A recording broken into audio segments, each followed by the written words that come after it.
Yo, what's going on, E7 fam? Pat here, back to do another account review. This one is for the Triumph season, which I finished Emperor in World Arena. You guys really enjoyed the previous one, and it's been a couple of months, so I figured we would just check back in. I'll show you my account, show you what characters and strategies I employed, if you're kind of keen on that thing. Apologies in advance for like any coughing or voice breaking. Uh, Kind of like slowly been losing my voice over the past like day or so. Probably because I've been like yelling and arguing with people so much lately. So that's like on my end. But again, apologies in advance for the sound of my voice. So yeah, we actually did pretty well this season. Considering I had only played for like 3.5 weeks, I think I played probably like maybe 620, 630 games total, which is a lot less than I normally play. I think if I had played earlier and played more often, I would feel pretty good about my chances to make a very serious legend push. I finished Thursday night around, I just like got to or slightly past rank 300, and I didn't play a single game the last day. So I ended up, I think, finishing like rank 700 by the end. I literally only like decayed 400 spots in the span of 24 hours. But I was feeling pretty confident about myself by the end there. There was a very real time, like about, let's say, 5 or 6 days ago, where I was not so sure about being able to finish Emperor. I was not really feeling super confident in my abilities as a player. But I have to give a shout out to Big Smo for sure, because his advice kind of put me down the path as it kind of has in the past. Like he's given me advice on characters like Green Armin, but just like a couple of things that a couple brief conversations I had with him on stream, really kind of like instilled some cool ideas and good ideas in my head. And that kind of put me down the path. Also want to give a shout out to Valky and Ace Trader, because a couple of conversations with them kind of affirmed things that I already knew. And that again really helped like bolster my confidence and assured that like I was doing the right thing. And one of the big reasons I do these Emperor climbs is not only because at heart I am somewhat of a competitive player, but I want to make sure that the advice and perspectives that I give to all of you in my videos are accurate. Like I don't want to be somebody who's like, a low level player trying to explain to you what I think about the game.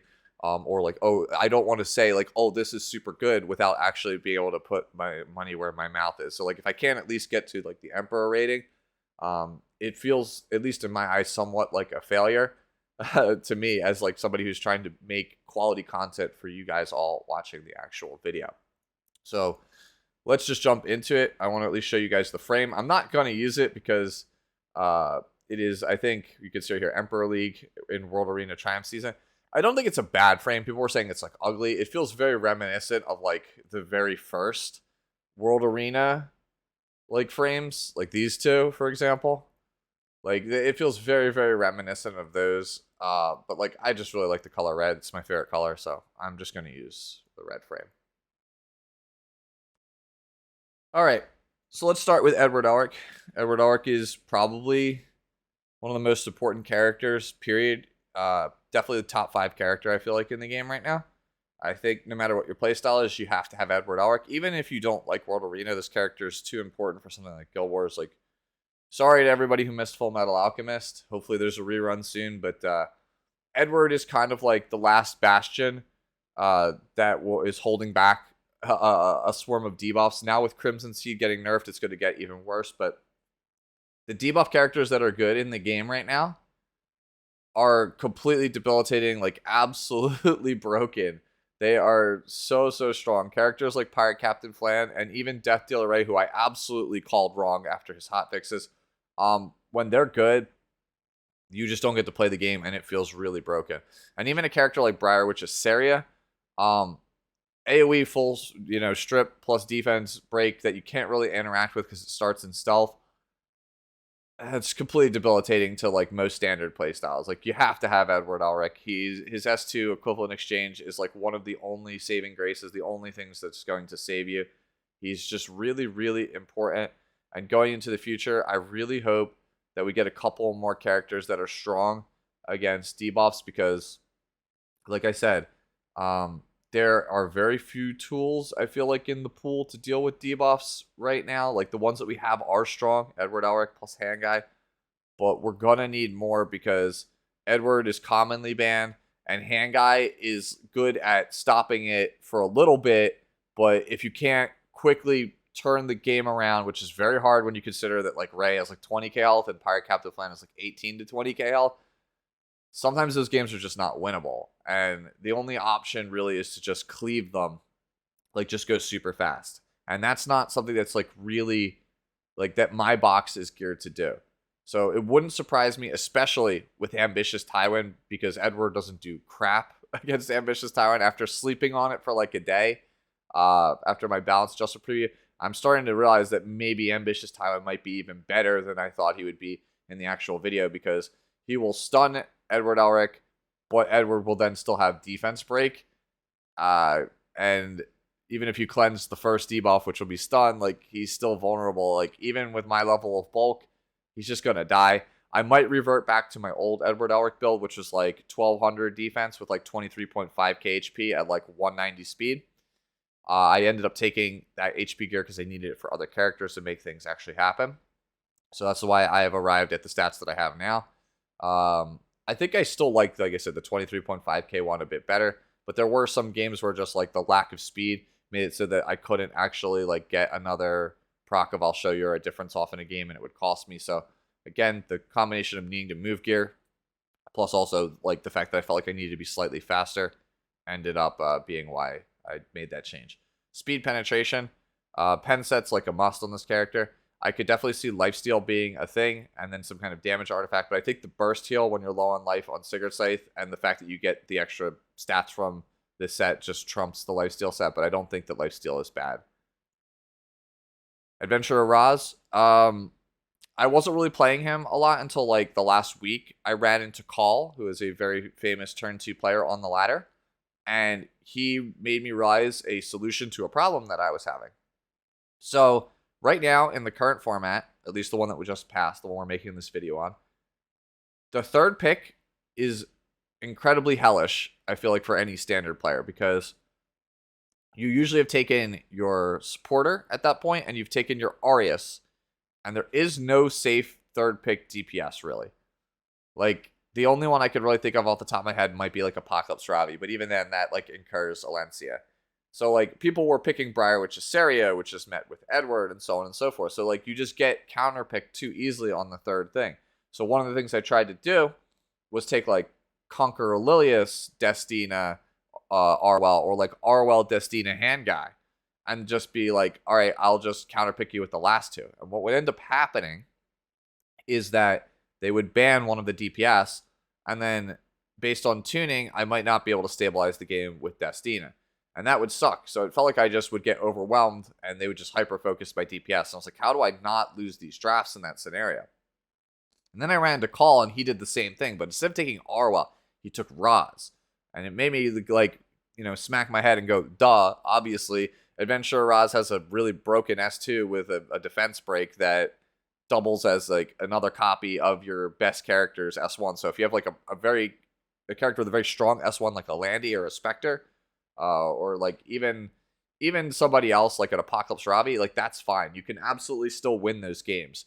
And that loss against him kind of showed me that like that was a thing. I think he used actually Savior Aiden in that game. So yeah, you could definitely just have a 1 DPS team if you're looking to draft Raz. So in the last week, he became a lot more drafted from me. He's definitely a very strong character still. I have no idea why he really fell out of favor, because even though I think Arwell is a bit better than him, I still think that he's like tied with Yulha for the second best damage source of mitigation in the format. Red Charlotte. This hasn't really changed since the last time you probably have seen it. It's just a necessary counter pick. 5 head's not exactly like the most amazing unit, but there are times where your opponent has like first pick Spectre and fourth pick Landy, and Charlotte pretty much just does the job because she's excellent against both of them. So it's pretty much for those matches that I have her geared and actually are able to use her. Winter. I feel like Winter is actually a pretty good counter pick. I kept seeing a lot of people say this character was not good, and I can understand why people feel that way, because Winter really excels in games that are going to go to like Frenzy 5 or Frenzy 6. She wants to play a very long, pronounced game where she stun locks somebody and then just dares your opponent to press a button. For most of the high ranked players, they are more aggressive. They are trying to condense the game, hyper condense the game, so that there is less chances of things like dual attacks, counters, like less RNG overall in the game. So for them, Winter doesn't really fit their play style. And then for the people who are trying to play standard or slower, what I'm noticing when I see them is that they don't draft a team that has Winter in mind. Like they'll draft like a squishy DPS or like two squishy DPSs alongside Winter and like ROL, and then they can't actually stabilize the game long enough for you to actually get off multiple times of her S3 blackout. Because smart players are never going to give you blackout. They will just like S1 with Destina infinitely. If it's not obvious, you're really just picking Winter to counter Destina without putting you at as much risk as picking Briar Cesaria, which opens up things like Edward Elric, Milam, so on and so forth, Solitaria, right? You don't want to open up yourself that much. So Winter is like kind of the safer way to approach a character like Destina or a character like Lionheart Sirmia to lock them out of the game. And again, if you draft with like bruisers like Shu, Alencia, and Apocalypse Ravi, you could keep the game going long enough for Winter to get off multiple blackouts, even if they don't actually use it, and just slowly whittle them down and win the game.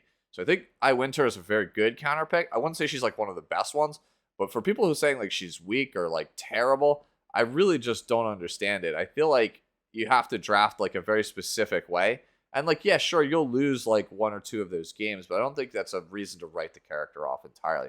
As for my build, she was like 270 with more bulk and more effectiveness, but you know how it is, guys and girls. Like, I needed specific characters built, specific tools in the kit for the last day, so I just shuffled around a bunch of gear.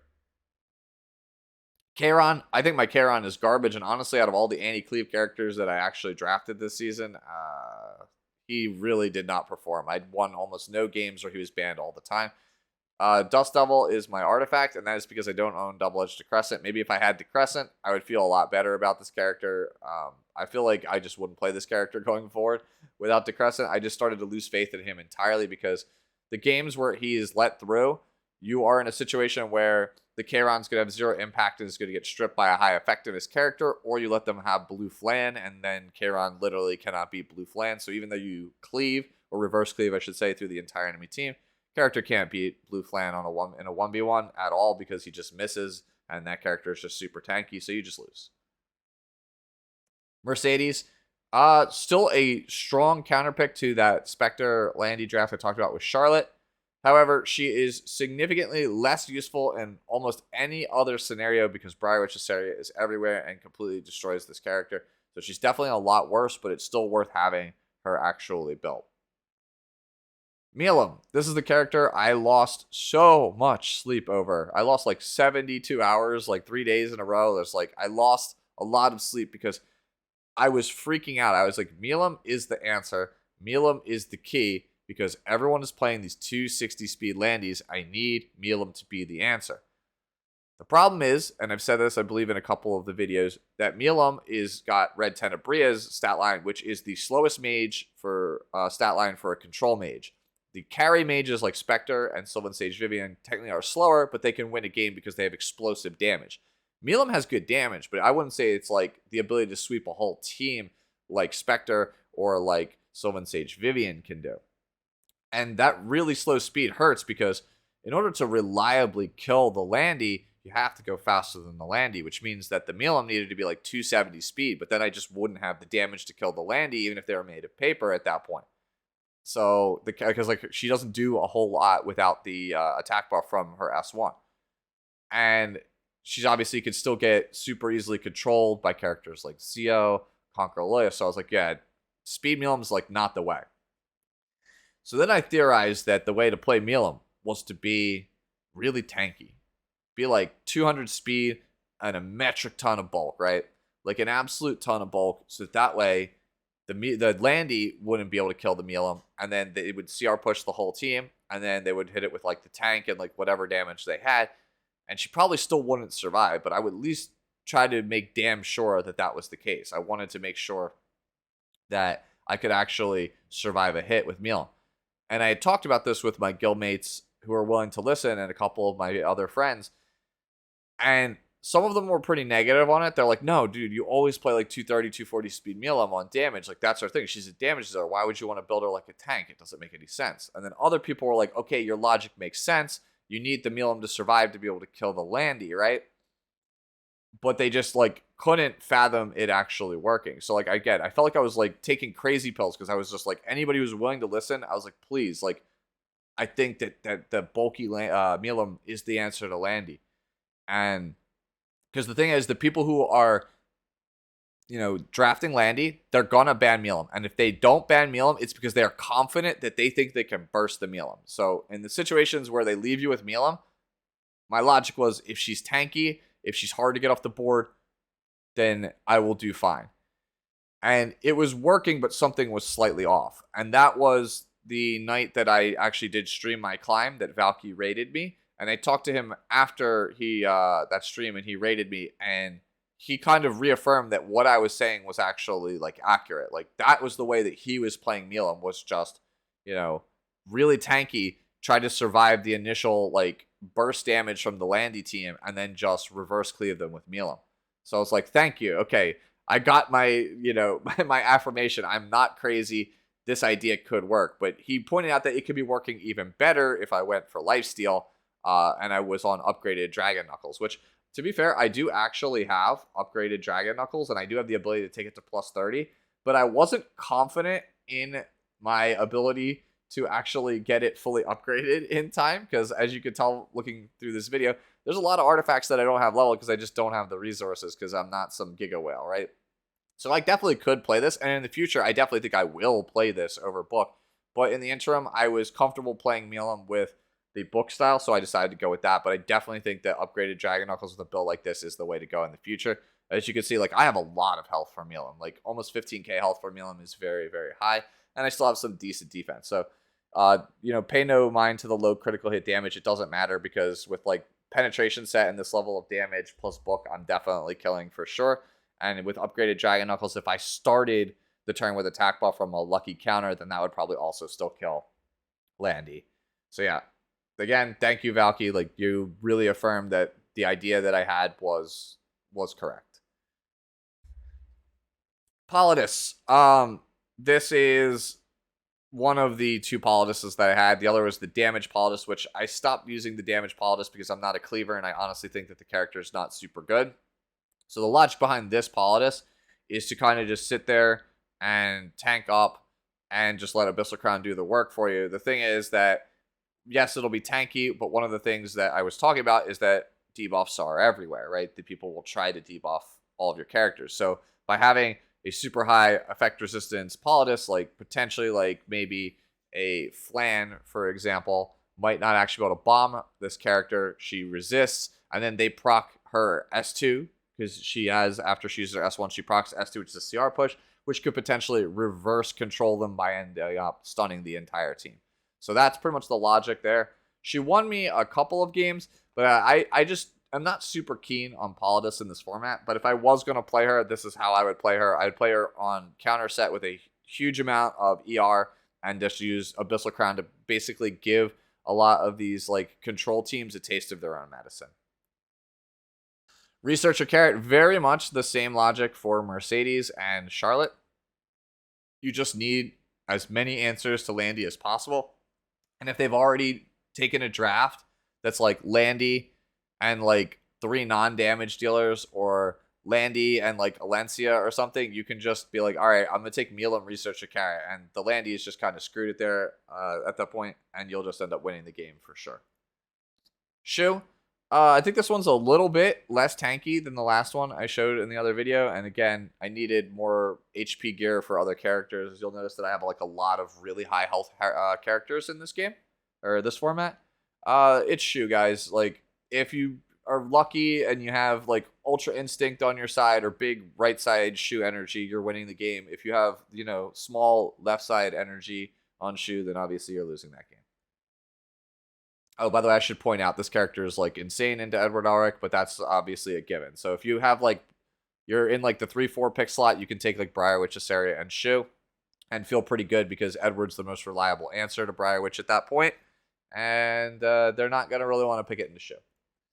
Luna, yes, the waifu. I still actually play Luna. I've drafted her, I think, like maybe half a dozen games the entire season, and I won, I want to say, almost all of them. And that is because of Command Model Leica. Because people would take Edward Elric into Leica because they don't want you to sleep their team, and they're like, haha, I'll equivalent exchange you if you pressure S3. But then people would just forget, like, well, if you have, you know, Edward in the front and you just press S2 with Command Model Like on him, if it pulls Luna, like Luna just kills Edward Elric in one hit. So yeah, that's pretty much it. You're just using her with like Adventure Ra's Command Model Leica, just pull her for damage. That's pretty much the entirety of what I use her for. You guys already know this is like one of my like top 3 most favorite characters in the entire game. So of course I'm going to try and play her if I think it's applicable. Rem, less HP than I have had in the past, and that's because I had to take her sword. She's on like this like really junky sword right now. Previously she was on my Pentaroll health sword, so she had like 50% HP on the sword. But as I've said already a couple of times, had to move HP gear around a lot to make certain bruisers and tanks actually work out this season. It's Rem. I'm largely really only picking her into Bellion because they are guaranteed to basically proc this character. So if they have something like Bellion plus, Pirate Flan, then this is a pretty good thing to actually pick into them because obviously Rem has the ability to just cleanse all debuffs. So that's definitely something you can use her for. Again, largely just a Bellion counter though because they will just give me all the value. Teiyu. This is one that I was on the fence about for a while because in my head I thought that Teiyu was actually quite good. We meme on this character a lot. I don't feel like he does enough compared to Politis or Celine. And in a lot of cases, I feel that way. But I just felt like there was something here to his S2 Azure Waves of the Ocean. After playing Green Celine into Pirate Captain Flan, I realized that Pirate Captain Flan's CR push procs Celine, and Celine has a full cleanse on her S2 when it procs. And that made me go like, oh crap, Celine is like a secret counter to Pirate Captain Flan. That's insane. I never considered that. And then I realized Teiyu is very much the same way. And I started going like, wait, isn't this character super good? Like tech against Pirate Captain Flan, and that's a character that everyone's playing right now if they have her because she's super OP.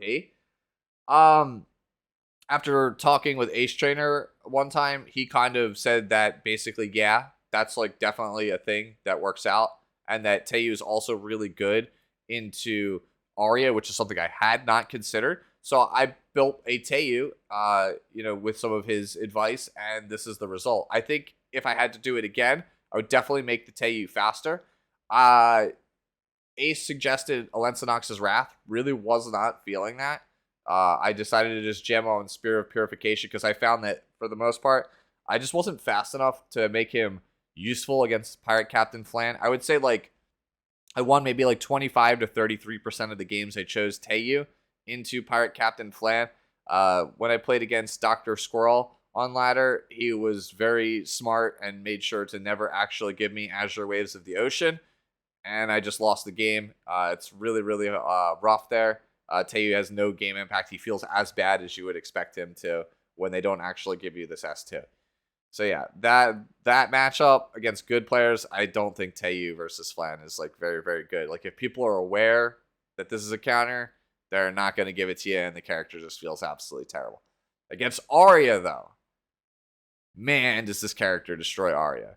Arya is not a character as long as you have Teiyu on your side, because the second they press a button with Arya, Teiyu absolutely destroys her. You just have everyone lay into Arya to put the pressure onto her, force her to press S3, and the second they press the S3, you just go to town with Tornado Sweep and just absolutely blow them out of the water. Definitely not upset that I built Teiyu because I would 5th pick her a lot against Arya, and Arya is a pretty common late counter pick. So I would 5th pick Teiyu against Arya, and they would literally give me the Teiyu because they either didn't know what he did, or they're like, oh, that character's considered bad. Why would they ever pick that character? Not realizing that Teiyu absolutely murders Arya. That's a 10-0 or a 9-1 matchup. It is very hard for the Arya player to win that game if you have Teiyu. MVP of the season, Karina. The absolute Giga, I don't want to say Giga Chad. Is it like, I don't know let's just call her Hand Lady. Hand Lady is absolutely the MVP of this season. It is not close. So let me explain. The way that I had been trying to draft this season, I was trying to take Hand Guy first a lot, was, most standard players do. They try to take Hand Guy first. But the problem is, if you have first pick and you take Hand Guy and they take Conqueror Lilius, they're also going to want to take Faithless Lidica, because if you're taking Hand Guy, you're signaling, I'm playing standard. I'm not going to try to go fast against you. So that's where Karina comes in. You could take your Arius holder, like your Raz, your Yulha, your ROL first, and you could take Karina second. Now, the reason why this is good is because Karina is a fairly good standard bruiser.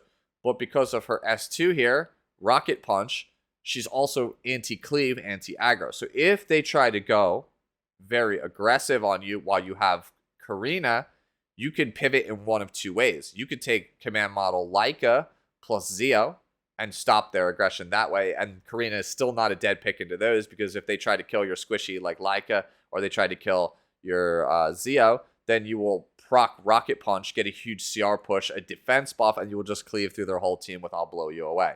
So it's like they can't really challenge your cleave, your reverse cleave that much without letting Karina actually go through. And that lets you pick like a speed imprint like Vildred at the end, so that way if Leica makes it through, then you could just cleave them with Leica S2 into Vildred S1, which procs his S2 and just cleaves their whole team. So there's a lot of ways you can go with Karina. Like if you take ROL Karina at the start, it's a good foundation if you want to play standard, and it lets you pivot into a aggro draft if you want, or you can double down even further on anti-aggression with a character like Green Armament and like Bellion. And so now it's like I have to hard focus the Karina, but they have two Elbrus Ritual Sword users.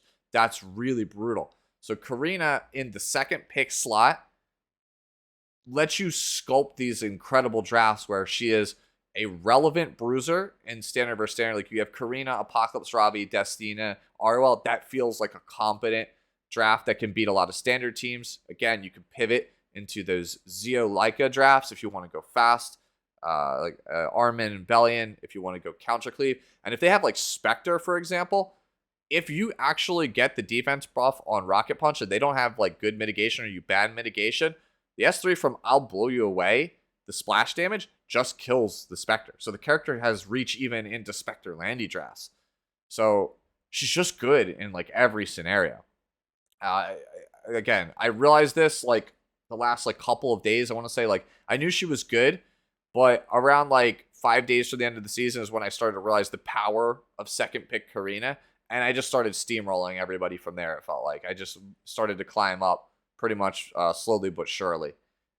Again, the MVP of my season. How I have her built, I'm not super big on it. I used to use speed set, I should say, with like 2800 defense and like 200 speed with like more bulk than this. I don't like speed set on this character nearly as much as counter, because counter plus defense break plus rocket punch just decides games in the same way that I've talked about with hand guy in the past, how counter hand guy can just decide games. So I like counter set on her. The biggest thing you'll notice, I don't have ER.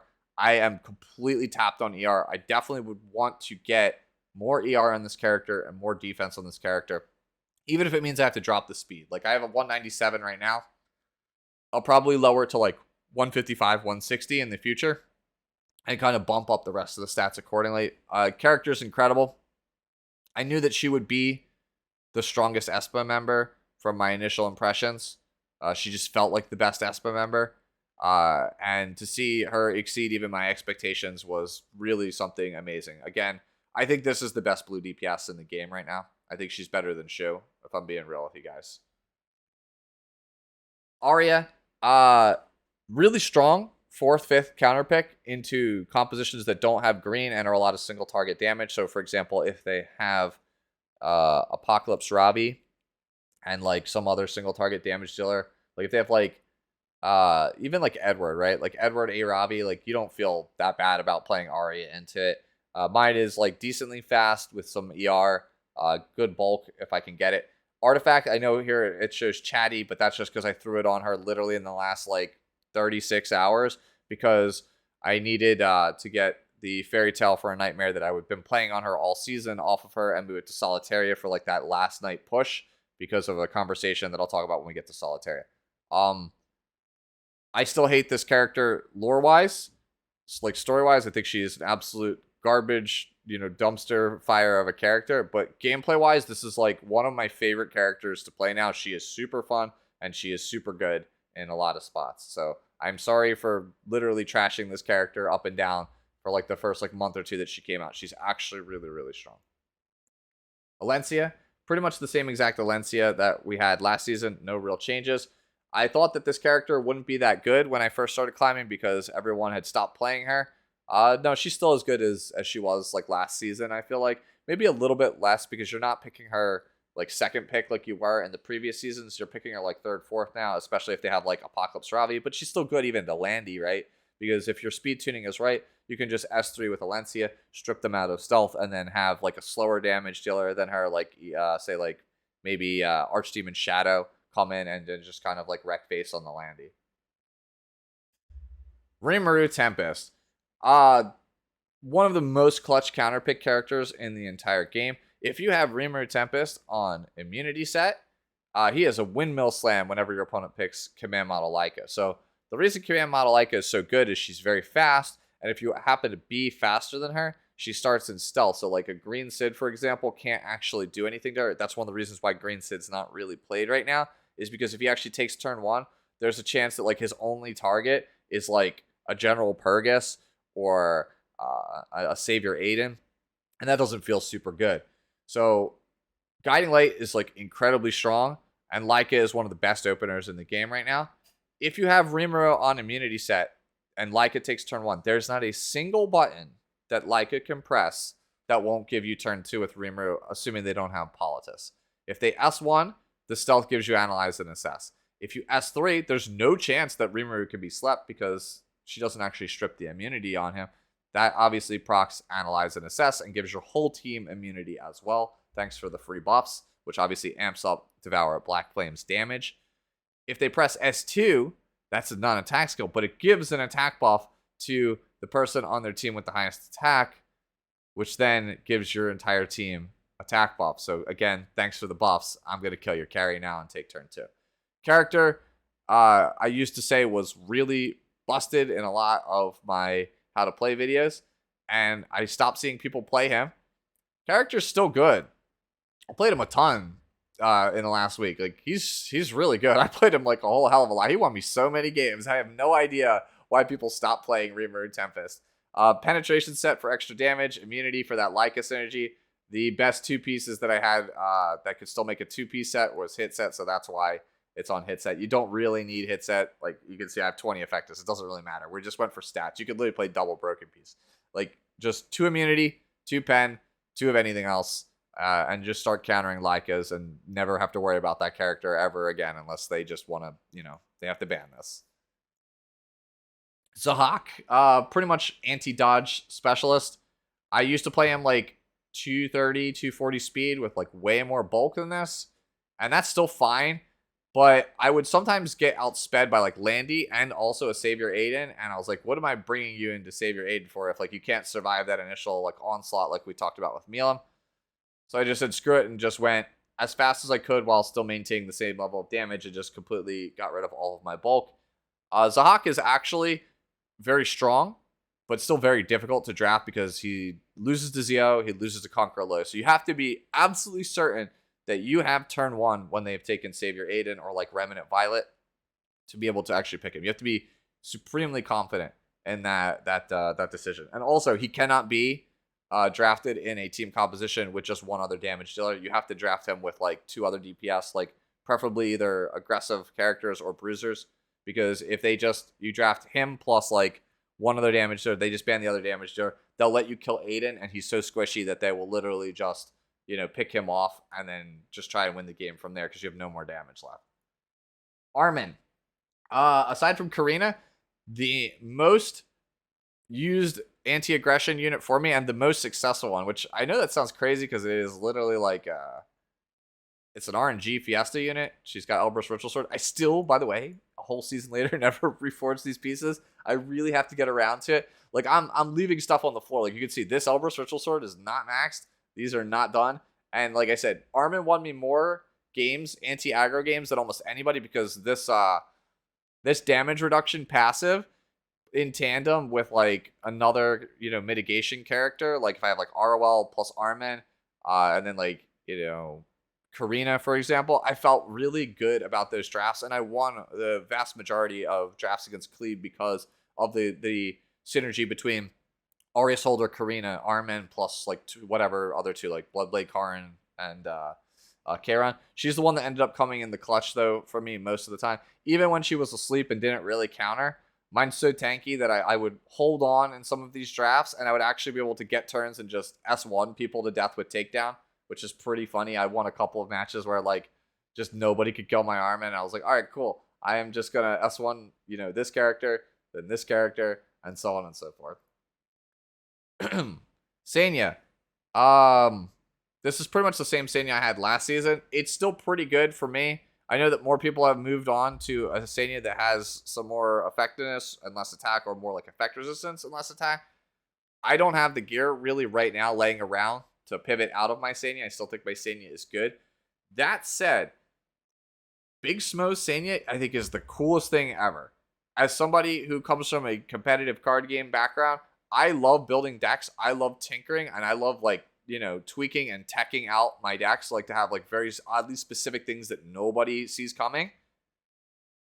Big Smo Senya is like the one thing that made me like freak out this season. Like I was by far the coolest thing I had seen all competitive season in Epic 7. So he plays her not on the healing exclusive equipment, but on the Gab one, which I believe is the slightly more common one at this point. And he plays it on Lifesteal set with Resist. And so he has like 4650, 4700 attack with like 160 plus effect resistance and just like the same level of bulk that you see here. He might be a bit slower than me. And that's it. He just sits there and goes, okay, I survived because I have bulk. I press S3.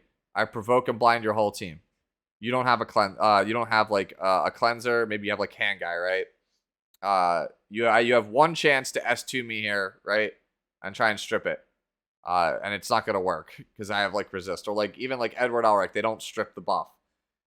So it's really funny to like watch his streams and see that Senya just like sit there and just provoke lock people, and everybody's like, I can't get out of it because I can't strip the counter buff. It's like impossible. So I definitely want to try that build. I don't know if it's better than playing it the way that I like playing her, but definitely the coolest build I've seen all season. Yulha. Pretty much the second best mitigation character, tied with Raz, I feel like, because of the same reason as Raz. The S3 here, Symphony of Agony, is basically Crow Horse. And so you can use it in scenarios where they only have like one DPS. Like if they draft a 2 DPS team, like if they have like, one of the most common ones is they go like Lionheart, Sirmia plus Aiden or something. You just ban Aiden, leave them with Lionheart, Sirmia. Don't care that you proc her, right? If she S3s, gets Yulha low, you just Symphony of Agony, take the Lionheart out of the game, win the game. Yeah, really, really strong character. Very safe character overall. You guys have probably seen other content creators play Yulha. She's still very, very good.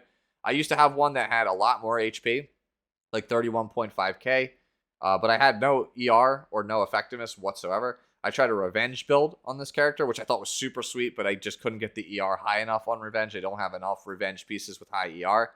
So it just ended up being like an effectiveness Yulha. In the last like week or so, I settled on this Yulha, and it's not where I'd like it to be. I actually think it's the, like in terms of stats, it's the least impressive of the 3 Yulhas that I made, but this was the safest one, the one that let me actually use her and get over the finish line because, again, debuffs are everywhere. Celine, as always, my Celine is always in flux because I want to give her the best gear, but she's so niche and you don't get to play her that often, so it's like feels really bad to give her absolutely premium gear, like the best of the best gear. You guys already know how I try and use Celine. It's very much the same logic as the Milam. Smart players don't press buttons. They just focus the Celine until she actually ends up dying. So what you do is you just build her as tanky as you can. Hopefully you can hold on and stabilize. Use her S3 to get dodge, barriers, heals, etc. And then use your Soul Weaver like Destina to kind of keep her topped off, and you're like, okay, cool. I win the game from there. I don't use her that often. Pirate Captain Flan is the character I draft her into the most because if they press S1, then you get some value out of the character. It's pretty much like they have to give you that value. But I probably drafted her like less than half a dozen games overall. Still one of my favorite characters in the game, just very difficult to use. Vildred. This was built last season, so that way I had a speed imprint when I was playing aggressive. I realized that I could make his damage even higher around the time I was making the Azimatic video by using Torrent Set because I thought it would be really memey. And then I just kept him this way because I ended up using Command Model Leica a bit more than I thought I would this season. And in speed races, he's obviously the best speed imprint in the game. And he has insane synergy with Leica. So you can like technically just Leica cleave them. You could just press S2, proc Vildred S1 and win. And yes, I was still doing it even without my fully Molicored S1 sweep here. And no EE. As you can tell, I don't play Vildred that much, but when I do play him, he does still kind of work. I would like to invest a little bit more into him, but I'm actually out of tokens to make exclusive equipments. And I'm completely starved for Moligoras. I probably have like maybe like 8 Moligoras to my name, so I can't actually finish him off. I have to kind of pick and choose. Violet, another character with gear shifted around, but it's still pretty much the same idea as the last video. Really high health, low defense, as opposed to much higher defense and like slightly lower health from last time. Dirt slow. Damage we don't really care about too much. You're picking him into scenarios where your opponent's just all blue, or they have like Bellion and Shu and nothing else because like those characters just can't beat him. You're just picking him in force ban scenarios because they know I can't beat this. And if they give it to you, cool, you win. It doesn't really matter how good or bad your Violet is. He just has to be durable enough to just get over the finish line. Command Model Leica. This is the fastest character in my box. I could have made her faster. I had her at like 301 for a large portion of the actual season. But then I realized I could make characters ever so slightly better if I just shaved off 3 or 4 speed here. And in my eyes, 297 versus 300 is not that big of a deal when you factor in speed RNG. Like, I think if I went like 295, it would be a big deal. So I was really gambling on this one, and I was surprised how many people I actually still outsped with this command model like it. Probably wouldn't beat some speed demons, but I'm not going to race.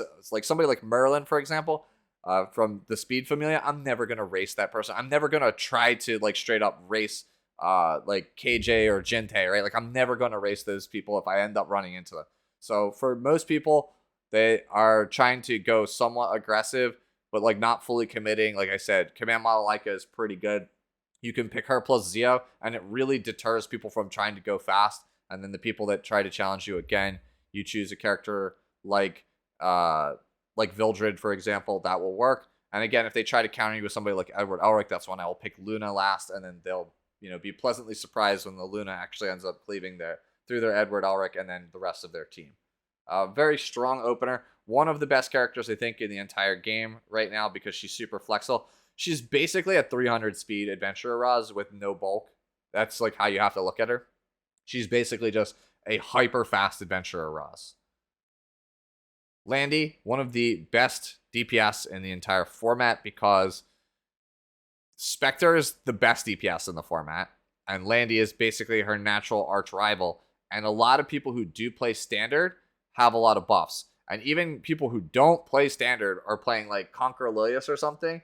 And if Landy actually survives, like if they don't actually like kill her outright, and you like stabilize with a character like Desert Jewel Basar, Landy can just rip through an entire team. She's one of the most important damage dealers in the entire format. I would say she's like a top 3 DPS right now if you're not trying to play like exclusively cleave. Like for people who just have the ability to play aggro or play standard, she's like a top 3 damage dealer. And unless you are wholly dedicated to the Banshee life, where you can have these like 17 or 18k Landies on like Bloodstone on counter set, you have to play Landy fast. Like you can't just play like the 200, 210 speed Landy of old on speed set with like, 1300 defense and 15k HP. That does not work. Power creep has made it so the damage is so explosive. So you either have to go before all the damage, which most DPS in this format are basically between like 200 and like 250 speed. So 10 speed over that would be 260. That just puts you over the top of most of them.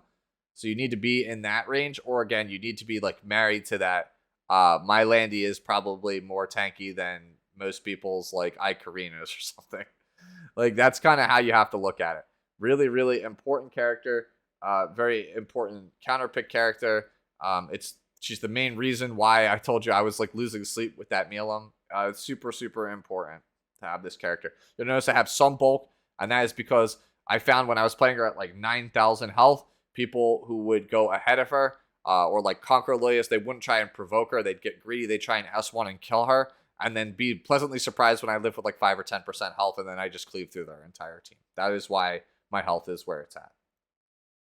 Destina, the best Soul Weaver in the game. You cannot change my mind. The character is so good. I really need to finish Mulligoring her. She is the #1 Mulligora target. Again, I ran out of Mulligoras. Could not finish this character. Really, really needed to finish this character because of how often I was actually drafting her. So, I went for 21k health to try to up her healing a little bit more. I used to play an 18-18 split. A 16-21 split is still roughly the same level of tankiness as an 18-18 split. However, because it's health scaling, right, you are getting slightly better healing. That's why I went for that. 200 speed, I feel like, was fine. I was originally playing her at like 210 or 220. I felt like my Destina was just not tanky enough and getting just like obliterated in some comps. So I slowed her down to increase the bulk a little bit. As for effect resistance, I went 215, so that way I have 15 here with this, and then 60 off of Spirit's Blessing here. So that puts me at 290. Honestly, I feel like I could go even a little bit higher. If I get to 225, so that way I'm an even 300, that would be pretty good, because at 300, very few things are debuffing you as long as you still have Spirit's Blessing. And at that point, hopefully by the time Spirit's Blessing is gone, whatever the debuff threat is, whether it's Flan or Ray or whatever, that thing is done and, dealt with. Destina is super important because she has a revive, she is a healer, she has a cleanse, she's very hard to debuff, she has CR pushing. Like, she does everything for your standard and your turn 2 players. She is definitely, in my eyes, a top 10 character. Rowana, pretty much just bog standard Rowana. I don't really care about this character, like what their stats are. It's just like leftover gear, whatever I had laying around.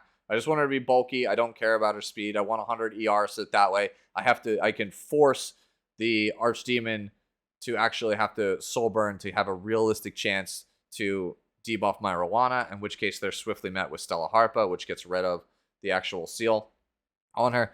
You're basically just drafting her into ADS, into your random SSBs, your Solitaria of the Snows, things like that. She's just a force ban character. You can't not have her geared. She's one of the most important counter pick characters in the game. Conqueror Lilius. So I'll put up on your screen now one of my old Conqueror Lilius builds I was playing for the first 2 weeks of this season, which is an ER-based Conqueror Lilius, so that way I could actually resist Zio's S3. I was on Strat Gauntlet with different stats. And then as I got into the Emperor rating, I realized that the people who play Zio are very split. There are either a damage-based Zio, like mine, which you'll see later, or they are like a 230 or 250 effectiveness Zio, with the explicit purpose of guaranteeing a silence to try to either Euphine cleave you or make sure that your opener is just dead in their tracks. And once I realized that I was coin flipping every match with the ER Conqueror Lilius, I went back to All Reliable, which is the one that you probably have seen in How to Play Conqueror Lilius. I like my Lilius. She's, I think, kind of bulky. She's pretty slow for a Conqueror Lilius, but again, here we are. Emperor again for another season with this dirt slow Conqueror Lilius. So I can't be doing something that wrong, right? I'm not 300 speed like everybody says you need to be on Conqueror Lilius, but we're still out here finishing in roughly top 500 every time. So what can you do, right? If it's good enough for top 500 play, then it's probably fine for most other people who are playing Epic 7, right? There's tens of thousands of people out there who are not going to be able to even get to this Conqueror Lilius. And I'm telling you, this Conqueror Lilius is enough. General Purgus. I built this one because I thought I would be playing a lot more aggressive stealth draft units at the start of the season. I thought I was going to be going General Purgus, Aiden, Command Model Leica, Faithless Lidica, Briarwitch Assaria. I thought that was going to be a draft that I would be taking. And so I wanted to make it so that my opponent would have to, if they went Zio, to try to contest a draft like that, that they would have to go into General Purgus, right? Or they'd have to go into Aiden. That was the logic. I played him like maybe 2 games. He ended up helping on the climb for sure. But I was not super impressed with the character. Honestly, like, you don't really need to worry too much about my stats or if they're good or if my artifact choice is great or any of that or why it's +5. Like, again, I think he's fine. You could play honestly him on anything. You're just picking him to exist, basically. You don't care what he does. You just, does he exist? Does he proc his S2 passive and Zio and they're forced to go into it? Sure, cool. You probably won that game. Lionheart Cermia. You guys already know, one of my favorite characters in the entire game. Love this girl to bits. Yeah, she's not too much different than the last time you guys have seen her. We broke the 16k HP barrier recently. Still incredibly good in my opinion. Not like tier 1, but definitely like a high tier 2 character. Incredibly relevant counterpick character, but you can't greedily take her as the second pick like you could in the past. Like before somebody went Conquer Lilius first, you could go Aureus Holder, Lionheart Cermia, and feel pretty good. Game has a lot of aggression and burst potential, so like they'll go Faithless Lidica against you and then try to like control or cleave you. It's too early to pick Lionheart Cermia in the second pick, but if you take like Karina second and they like double down on like a standard comp that doesn't have a lot of damage, then you could take Lionheart third and fourth and feel pretty good about it. So between the fact that like picking her second opens you up to getting aggroed, and then last pick Dark Corvus, she is definitely worse than she used to be, but I still think she is one of the best Moonlight 5-stars in the entire game, at least for my playstyle. Like, it feels very cool to have one of my favorite characters be somebody that synergizes so well with my actual playstyle. I really, really love this character. She's probably my favorite Moonlight 5-star in the entire game. Little Queen Charlotte. This was previously my favorite Moonlight 5-star in the entire game. I didn't really play this character as much as I thought I would. I kind of slapped on some gear on her to make her approximately how I used to play her in the past. If you guys have been longtime watchers of my channel, I kind of tried to make Little Queen Charlotte in that image, how you guys probably remember her being. It's probably a little bit worse. Obviously, this is not like reforged or anything. So it might have missed the mark. I tried playing her at like 270 or 280 speed. Try and go like, 1300 defense, 13k HP with like slightly less damage at a higher speed bracket. And the thing is, Hellcutter just didn't stack up enough.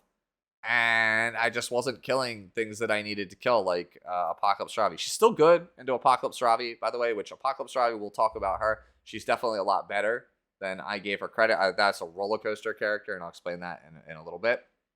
But yeah, character's good. Probably does need a small quality of life adjustment, but I definitely think she's playable. I think people were saying that she's like unplayable and that Savior Aiden has completely replaced her are wrong. You guys are forgetting that a Queen's Dignity is still very much a very good damage mitigation passive. So like if you have like, Yulha and like Destina with like Little Queen Charlotte, and then like maybe, I don't know, like Alencia or something, like that's still a pretty good draft to take into something like Apocalypse Ravi. You could feel pretty good about winning that game. Ambitious Tywin. In his current state, I played him a couple of games, largely in the champion rating to win. I don't think I really picked him at all when I got to Emperor. Still did help.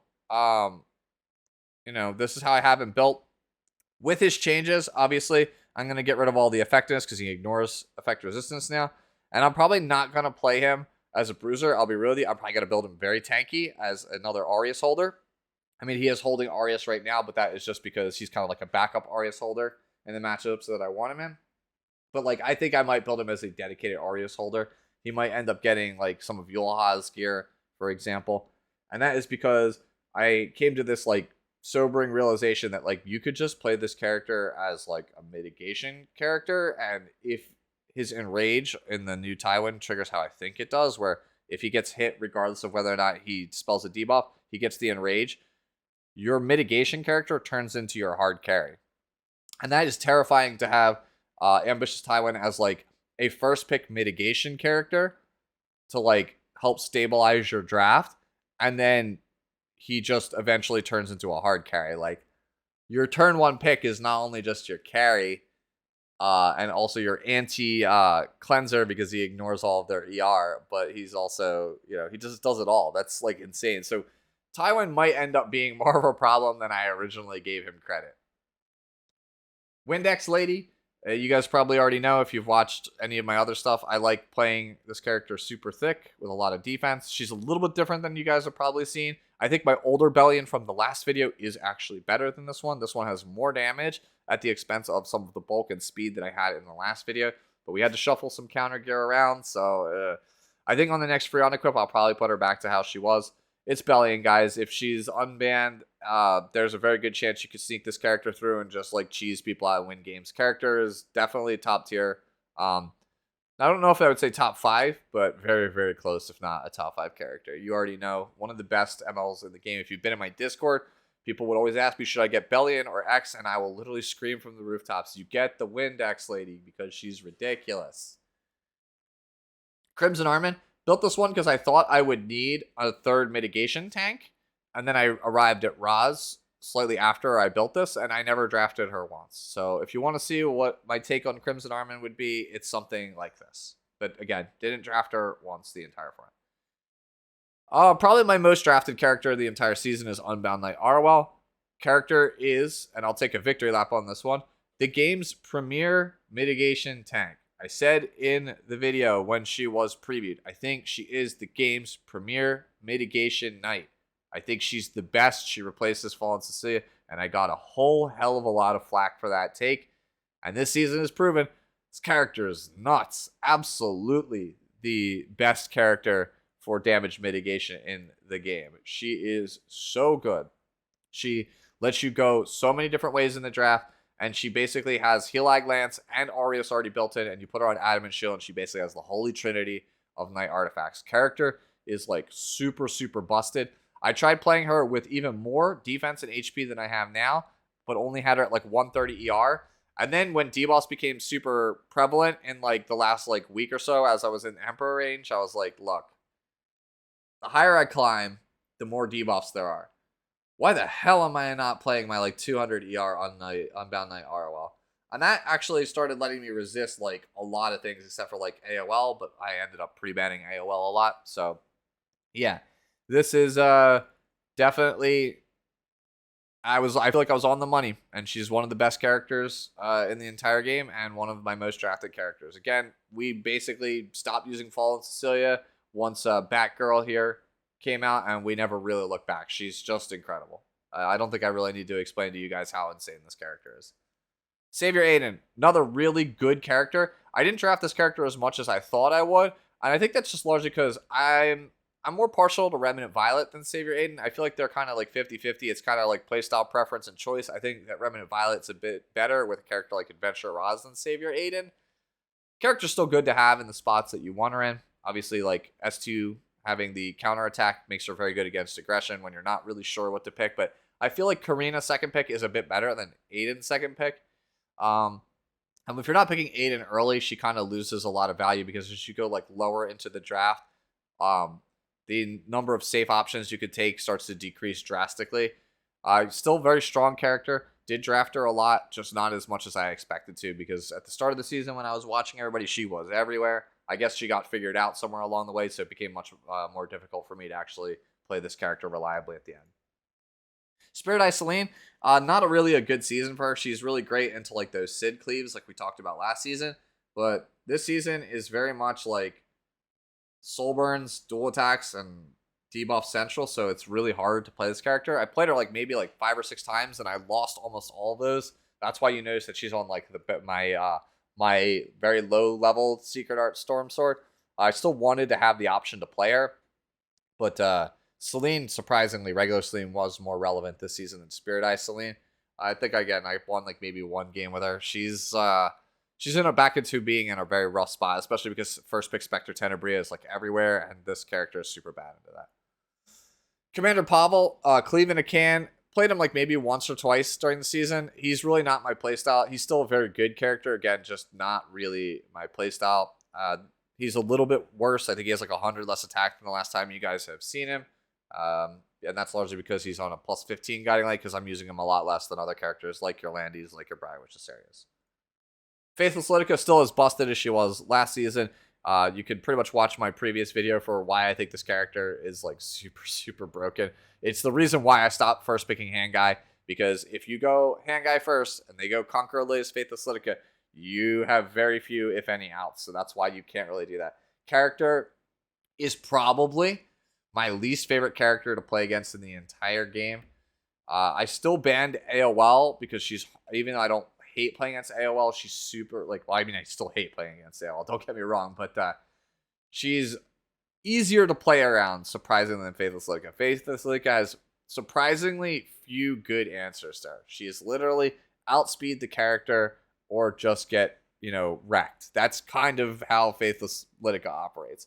And if you've shown that you're not willing to go super fast, then you're kind of screwed. Because at this point, if they take Faithless Lidica Conqueror, my only real recourse is to take Command Model Leica and hope that it outspeeds. And I can't really hard commit to actually taking speed imprints because I don't really have in my account another fast opener. Like, Zeo doesn't do anything against Faithless Lidica. So, like, even if I take Zeo Leica, right, like, I still get controlled by the Faithless Lidica. There's nothing I could do about it. Character is stupidly broken, man. Sage Ball and Cezanne. So, I got this character off my headhunt in December, I believe. And I basically was doing a lot of research on this character, and I couldn't find too many good builds, but I did come across KJ's version of Sage Ball and Cezanne. So I tried to build it in that image. So mine is like 5 speed slower, and I have like 1,000 less HP, but my effectiveness is roughly the same as his, and I have the same level of ER.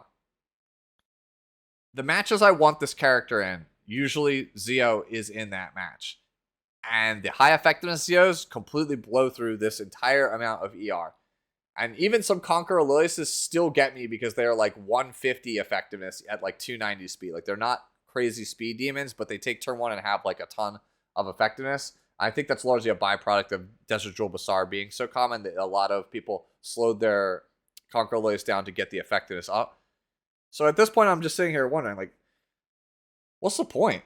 Like, what was the point of building this as ER? I talked to my friend who had been playing Sage Ball and Cezanne for like, some time now. Like, I haven't really played him since he first came out. Like, I had him the first day he came out, and then I traded him away to the first ML5 selectors. I feel like I should have just listened to him from the start, man. He was like, nah, bro, you want like 1,500 defense, 20k HP, 255, 260 speed with like 150 effectiveness on Abyssal Crown.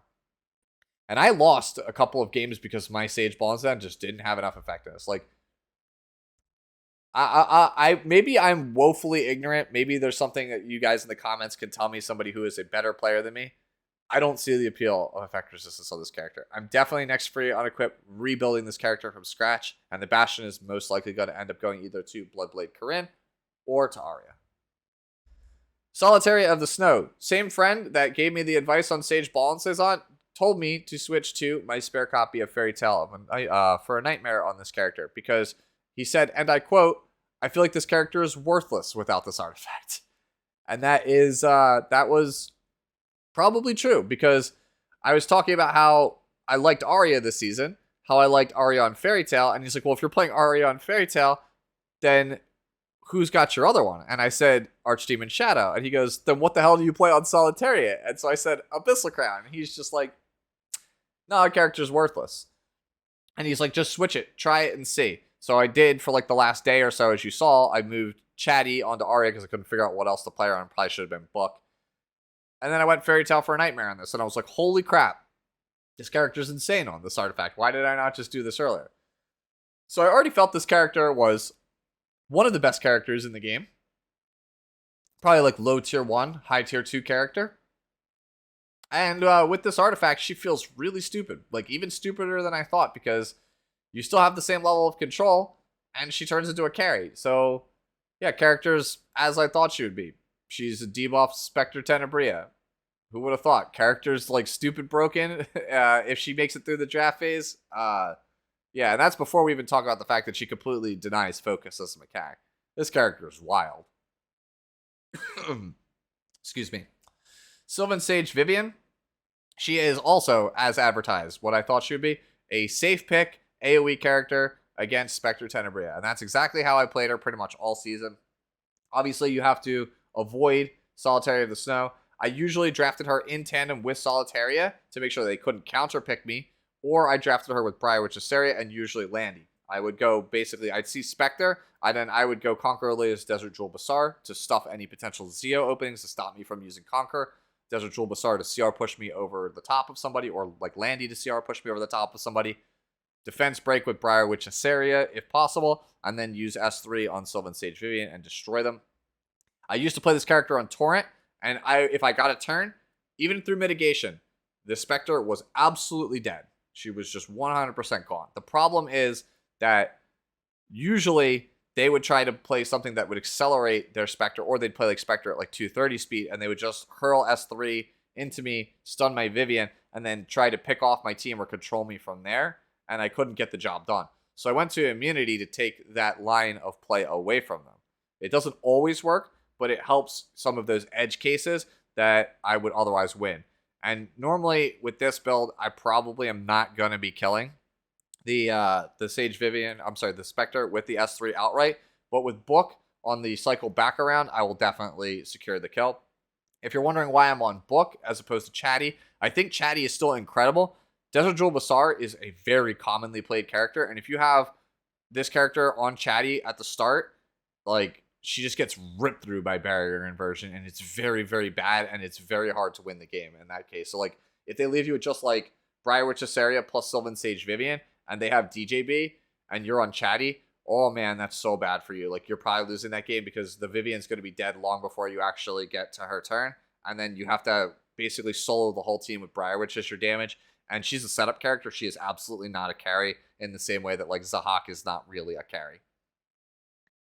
DJB, probably also like a top 5 character in this game. I was saying to Elfmage that I think that like there are certain like core openings that feel very toxic. Conqueror Lilius plus Desert Jewel Basar is your 1-2. It feels incredibly toxic because there's not too many like counterplay things outside of just like outright speeding past them and cleaving them. And it can go so many different ways. Like, once you have DJB plus Conqueror Lilius, you can play aggro, you can pivot to standard, you can kind of do whatever you want, and it's really, really rough. And I'm on Eternus, again, as opposed to Water's Origin, less cleave this season, so I didn't feel like I needed Water's Origin as bad. Whereas Eternus, if, like, the speed tuning is, like, Zeo, Conqueror Lilius, their bridge, and then my Desert Jewel Basar, if they silence my Conqueror Lilius, then my Desert Jewel Basar now becomes number 2, undoes all of the damage, and then I get to S3 with Conqueror Lilius, and then S2 their bridge, so that way they can't actually aggress on me, and then that lets me dictate the entire pace of the game. So my most common openers were ROL plus Karina. If I was feeling like I needed to play aggressive, it was Conqueror Lilius plus Desert Jewel Basar. So those are pretty much the 2 core openings that I decided to go with most of the format. Man, like, DJB is just really that good. I know people really like Ai Ningning, and I think Ai Ningning is still a decent character, and in certain matchups, like especially against like Arwell, Ai Ningning is better. But it's really hard to understate like how powerful Desert Jewel Basar is. He's good against Arwell. He is good against Conqueror Lilius, surprisingly. He is good against Hangai. He's good against a lot of things. Pretty much the only characters that like he feels like he struggles against are Apocalypse Ravi because of injury, and he's a super easy target to get S3 by A Ravi if you ever press your S2. And then like Destina, because Destina just has more sustain, I feel like, for the late game than Desert Jewel Basar brings to the table. Maid Chloe is next. I think if I had to say, like, if the best Soul Weaver in the game is Destina, and then it's probably Desert Jewel Basar after that. And then Maid Chloe is probably third. You may have noticed the gear is my Revenge set from Ruel. I don't think Ruel is in a very good spot right now, so I moved all of my Ruel gear onto Maid Chloe. Didn't draft her as much as I thought I would, and I think that's just because, again, I don't have a lot of ER on my Revenge gear. I need a bit more. 182 is not enough. Maybe if I had this character at triple S for the extra like 13%, I'd feel a bit better. I have another 20% here from Shamadra Staff, which also pumps up the healing from Mage Chair. I probably should have drafted this character a bit more often, but I was a little bit scared because Briarwitch Assaria was everywhere, and Destina is a bit better at navigating around Briarwitch Assaria because you can accelerate and CR push specific characters to kind of like punish the Briarwitch or like lock down the Briarwitch, right? Can't really do that with May Chloe. Still think she's a good character. Like I said, probably top 3 Soul Weaver. Very, very underplayed for how good I actually think she is. Like, even I feel like I should have played her a bit more than I did. All right, now we come to the roller coaster of a character. Take a drink of water real fast. But yeah, no, Apocalypse Ravi. This character, I thought, was completely broken at the end of last season. When I made my headhunting video, I was like, character's broken. If you don't have her, take her. And then I didn't really play the whole season. And then I watched and realized, like, nobody was drafting her. And I thought, that's weird. Arabi must not be super good right now. And then I started playing games with her, and I wasn't doing super well against people, but that's just because as time went on, I started to realize I just wasn't super familiar with the format and figuring out how to play Apocalypse Ravi in it. And so she ended up being in the same spot as Alencia, where you can't just jam Apocalypse Ravi on turn 2 anymore, because then they go like Faithless Lidica and a bunch of other characters that just control your Apocalypse Ravi, and you can't actually do anything about it, right? But once you've, like, the coast is clear, and you know that they're not going, like, a control draft, Apocalypse Ravi becomes, like, stupid broken again. Like, the character ends up feeling like the best character in the game once again, if you've successfully picked her in the 3-4 slot, and you know that there's nothing, like, crazy threatening that could be coming your way. Like, the worst thing you could be staring down is, like, an Alencia. Like, once you've gotten past, like, your opponent's first 3 picks, Apocalypse Ravi is, like, prime pickings. And she feels absolutely broken again. So, my apologies to anybody that was in the comments of my headhunting video over the last, like, couple of months. Because at some point, even I was starting to doubt the power of Arabi. I still think Conqueror Aloysius is a better character. And for those of you that I told to go for Conqueror Aloysius instead of Arabi, I don't regret that decision. I still think that Conqueror Aloysius is absolutely the better character in almost every single scenario. But to say that this character has fallen off, like, at one point I told my bestie, like, I think Apocalypse Ravi is like mid-tier or like tier 3 or something, right? And it's like crazy to me. No, that was complete hogwash. Like, once I really got into the thick of it, into the weeds of it, and played a lot more games and started to, like, develop strategies, I was like, oh yeah, this character's still just as broken as I remember her being. I'm still playing Proof of Valor. Largely because I didn't want to play Crimson Seed. I was afraid that, like, I would get into this mentality of relying on Crimson Seed.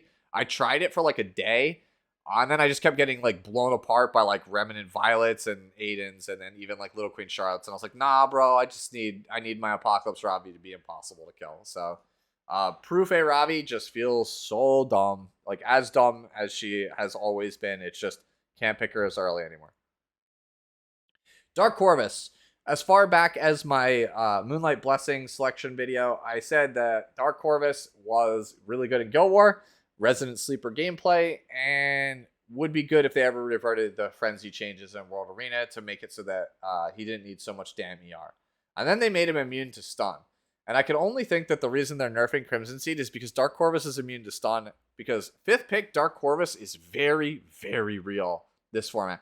If you are, like, on Conqueror Aloysius and they go, like, Lionheart Sirmia and, like, no other real relevant damage dealer, like, they go 3 supports, Lionheart Sirmia, plus, like, another damage dealer, you can Windmill Slam Dark Corvus and just ban the other damage dealer.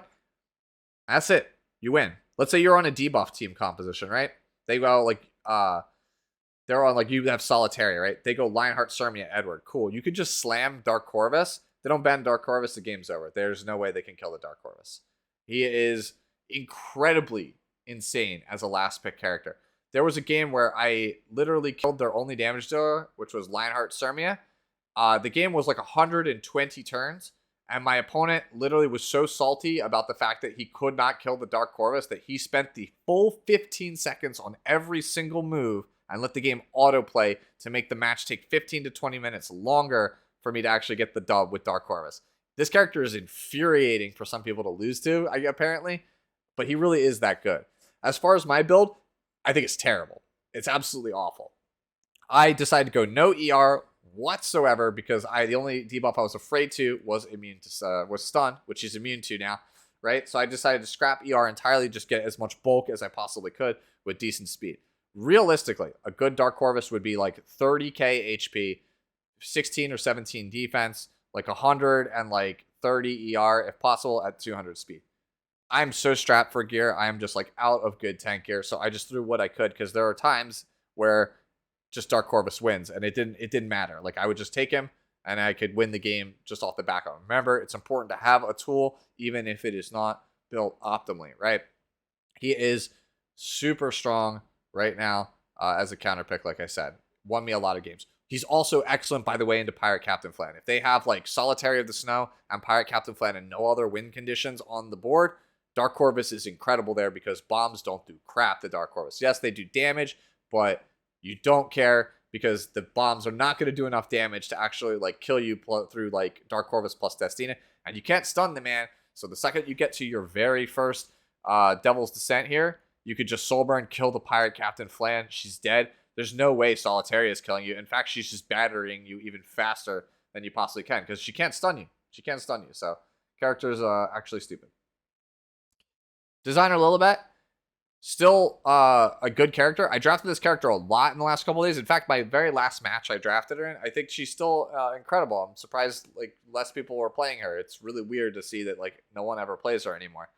Mine has less bulk, but more speed than you probably remember in the past. And that is because I kept slightly losing games when I would draft her. Like, I would cut and be like 99% CR to their 100, and that would cost me the game, and it would be absolutely infuriating. If you remember from How to Play Designer a little bit, I talked about like the speed thresholds.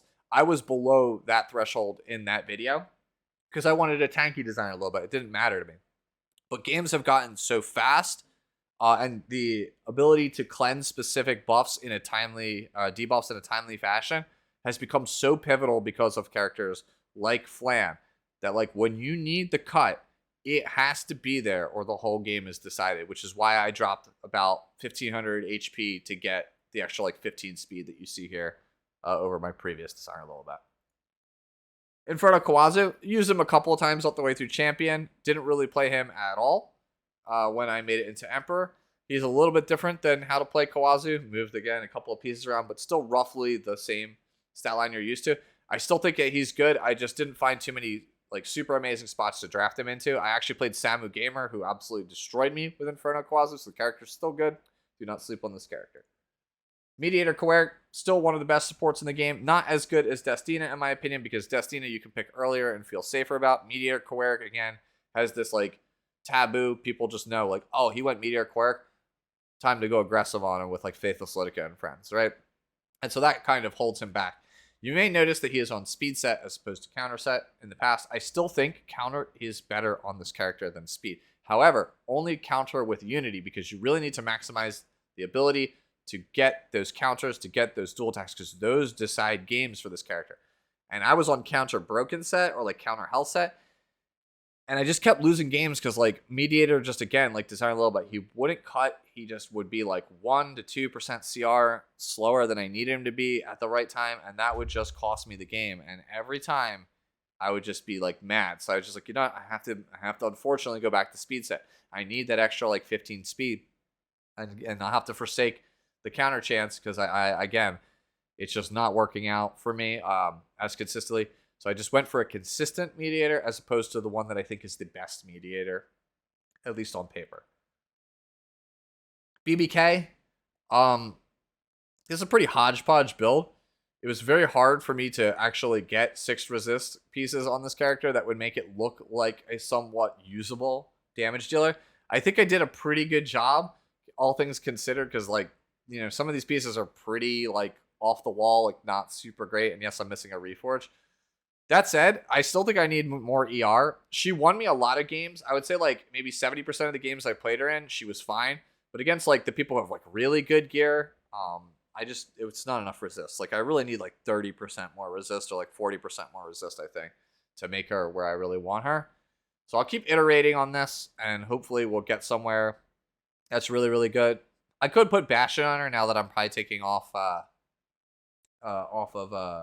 Sage Ball and Cezanne. That would probably fix this character's problem, make her like exceptional with this gear. But I just don't know how I would feel about Arya. Maybe if a custom group summon comes back around and I could get another copy of Fairy Tale for a Nightmare, then I'll make that change. Character is great for anti-cleave. I think that Karina is the best. Green Armin's the second best, and this is probably like the third best character. Remnant Violet. As the standard Remnant Violet, you guys have probably seen something like this already.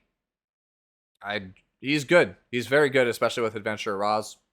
The Remnant Violet energy was strong in the matches that I was in, because when I played against Remnant Violet, couldn't hit it to save my life. I would miss like 15 attacks into Remnant Violet the whole game, and it was infuriating, and I would lose it. And then when I would play Remnant Violet, I I had like 100% dodge rate. I'll be honest with you, it felt like I had like 95% plus dodge rate the entire season, and I just murdered everybody. It got to the point where my guildmates that were watching me like on screen share and stuff, who were talking to me, were like, dude, just draft Remnant Violet first pick every game, because like the way your dodge is, dude, you're just gonna win the game. Like, it just felt incredible all season. Character is very strong. He's also pretty good as like a third or fourth pick, like especially if they have like Edward Elric, right? Like if you've gone like Briar Witchesaria and they go like Edward Elric, like you can take Remnant Violet and feel really good about that, because like for some reason, again, Edward just is like awful against Remnant Violet. It just feels like he always dodges, and Remnant Violet can very easily, once mitigation is off the board, Massacre can just kill most Edwards in one hit. So yeah, character's good. Speaking of characters that are good, Briar Witchesaria character is absolutely stupid. This format, AoE full strip plus defense break is hilarious, and then the fact that she stuffs characters like Maid Chloe and your Destinas and stuff, that's also super good. Character has a lot of outs, but she's still frustrating to play against, because like if you don't have like a super good out to her, like Designer Lilibet, the reason I was drafting her so much is because she was fairly good into Briar Witchesaria, because I could realistically wait for them to press S3 on Briar Witchesaria and then basically zoop up and just like undo all the damage. Because if you don't have a way to either stop Briar Witch from S3, or a way to immediately, like right away, like the turn between her using it and then their follow-up, you're probably dead. The character is incredibly good at setting up these like slow cleaves with characters like Sylvan Sage Vivian, right? Or like even slower characters. Yeah, the character is very, very good, and you kind of had to have a game plan. Like you were going to see this character on ladder. You needed to have an actual game plan. For me, it was choosing either Edward or Designer Lilibet, or having like Conqueror Aloysius to control her, or like Milim to get her out of stealth, or like Apocalypse Robbie to just like be so tanky that she couldn't actually kill this character, and then hopefully get to her eventually. So you had to have a plan for sure. How I have her built is pretty much like a worse version of a lot of other people that I have seen around the community. 230 speed with as much damage as much as you really need.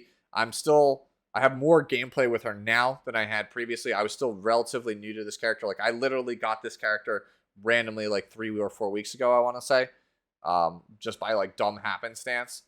So again, not the best with her, but that's what has worked for me, and that's what I've seen other people do. I originally felt like I had to go 10 speed faster than most Aidens, like 250, but then I found that I just didn't have enough damage, and surprisingly, most of the follow-ups for her are slower than she is, so you want to keep the gap between those turns smaller. She's going to sit in Guiding Light, right? And you're going to press S3, and then you want your AoE DPS like your Vivian to go immediately next at like 210 speed than her. If you have this like gap of like 250 speed versus 210 speed, then like a mid-speed character like Mediator Queric at like 240 is just going to undo all the damage with like his S3. So yeah, you need to have some kind of way to actually deal with this character, and I think going forward that's still going to be very much the same thing. ADS changed some things since the last time you saw it. I've been desperately trying to finish reforging this. I just didn't have enough materials to reforge this piece. I ended up using reforging this piece as well. So it's slightly different than before.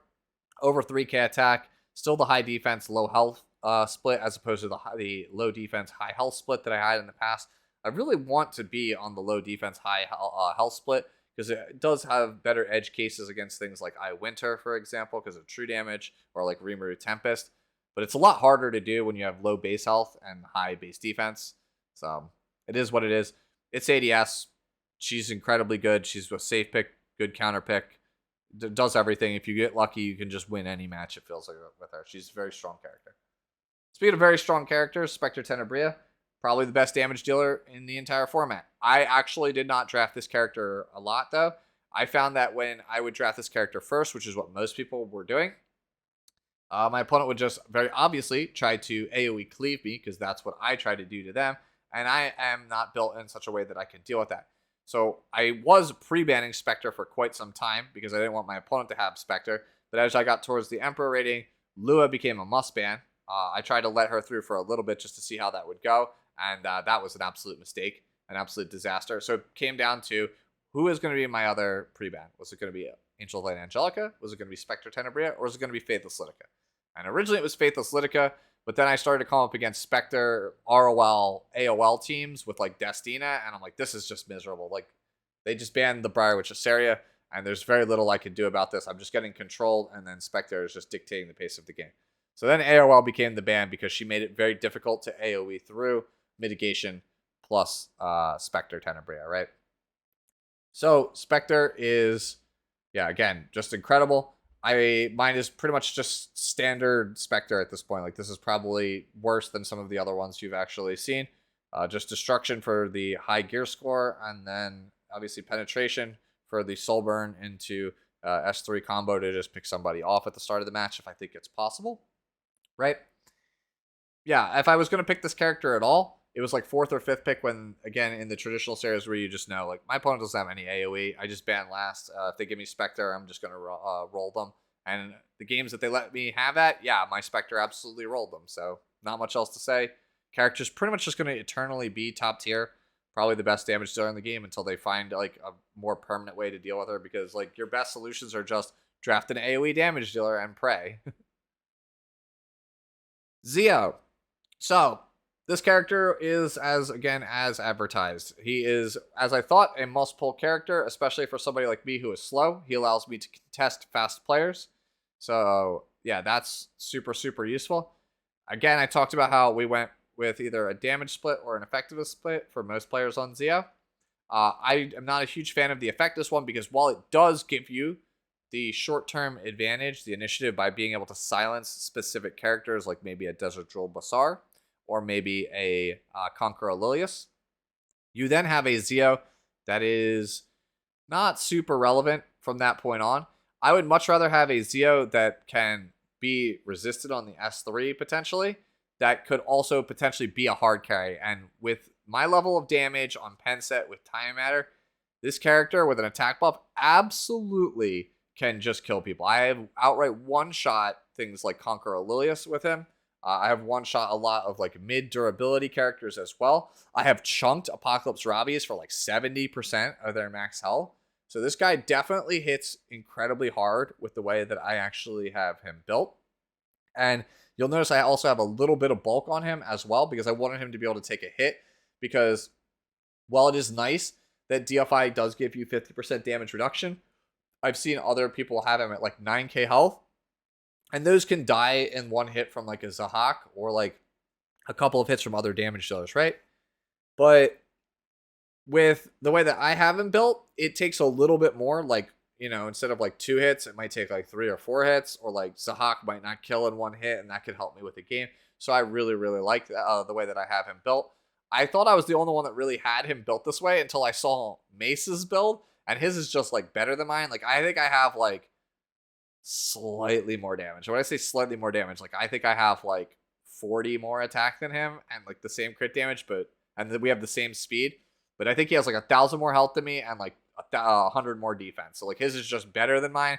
That's largely because I'm on purple gear here, unfortunately. Yeah, no, I really like the way that I have Zio built. He's very good and one of the most important counter pick characters for me all season, because again, he lets me deter people from going fast if they're going to take Conqueror Lilius or like Green Sid, right? So you can take like, you see them go for like the Green Sid cleave or like the Closer Charles cleave, right?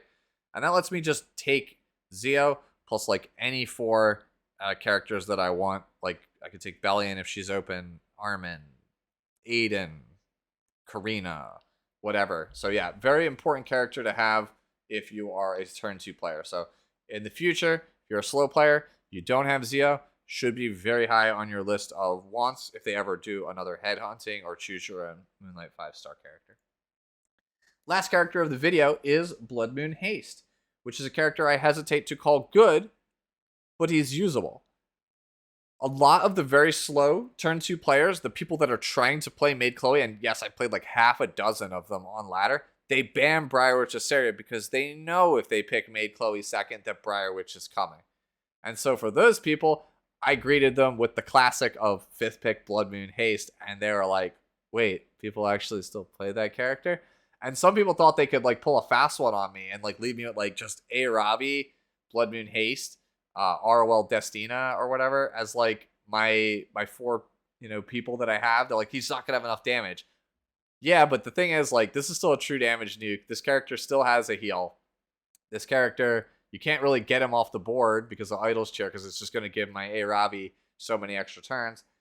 Yeah, it just ended up being just like a smashing success. So, like, when he's good and the opponent doesn't have Desert Jewel Bazaar or Ai Ning Ning, right, and they've decided to play a revive character like a Destina or like a Maid Chloe, he's still good. Kinda. Sorta. Like I said, usable. Hesitate to call him super good. He definitely needs buffs. Like, there's no way this character doesn't need buffs, but you can already tell, like, just looking at the pre-bans, if you see the Briarwitch Asteria is banned and you see that they are going to pick one of those 2 soldiers, you already know that they are trying to play a very long, slow game where they revive you out and kind of cheese the win that way. And that's where, like I said, you just pick bruisers, tanks, some kind of healing, and take Blood Moon Haste, and it's just a wrap. So that's pretty much it. That's the whole account. If I missed anything or you want to have any questions answered, as always, just ask me down in the comments below. Enjoy the rest of your weekend. Hopefully, I will see you all soon. Now that this season is over, we can get back to focusing on more of the content that I really want to do. Things like how to play. Things like that Katie's video that I have been putting on hold for a while. So please be patient with me. I will try to have more quality guides for you guys sometime soon in the very near future. Later now.